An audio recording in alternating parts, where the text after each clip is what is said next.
Bem, pessoal, vamos falar mais uma vez do cenário da Covid esse ano, né? Toda vez que chega esse fim de ano, a gente faz uma retomada, né, do que aconteceu, em especial nesse cenário novo que a gente tem no Brasil, né, de pandemia, de fim de pandemia, né? O mundo voltou ao normal esse ano, né?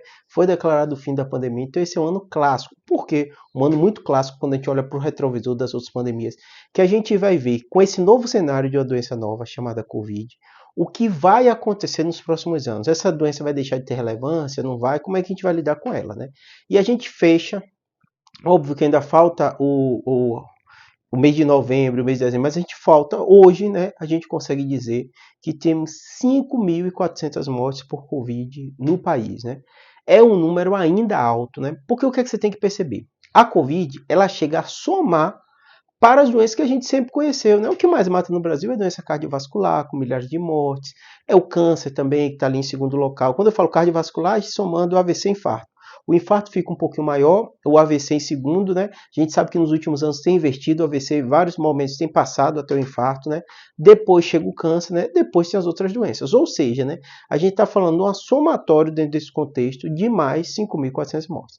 Lembrando, quando a gente olha no cenário global, a gente volta a ter um aumento de expectativa de vida no Brasil, ou seja, aquele caos da pandemia que reduziu o tempo de vida do brasileiro, tudo isso realmente passou, mas a gente ainda tem 5.400 pessoas morrendo no Brasil esse ano, onde foi declarado o fim da pandemia, onde era para voltar para a normalidade. E além disso, né, tem todo um bastidor que é relevante vocês entenderem por quê. Esses 1.400 mortes por Covid lidera de infecções respiratórias agudas graves, né, ainda está escondido por trás dos bastidores uma quantidade grande de pessoas que passam mal, vão na emergência. E aí tem 5.400 mortes, né, a gente tem muito mais gente que passa mal por Covid, chega na emergência, é atendido, né. Muita gente também que é internado, né?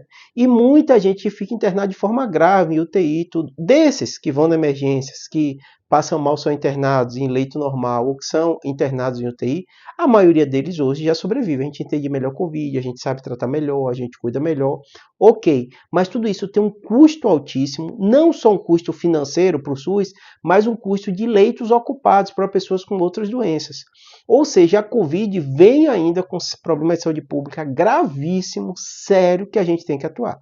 E aí, somado a isso, né, a gente tem um gap muito grande de informação da população sobre Covid. Bom, parece uma doideira, porque você fala assim, Júlio, todo mundo falou de Covid, o tempo todo na TV, na internet, aqui no YouTube, eu vejo as pessoas falando de Covid.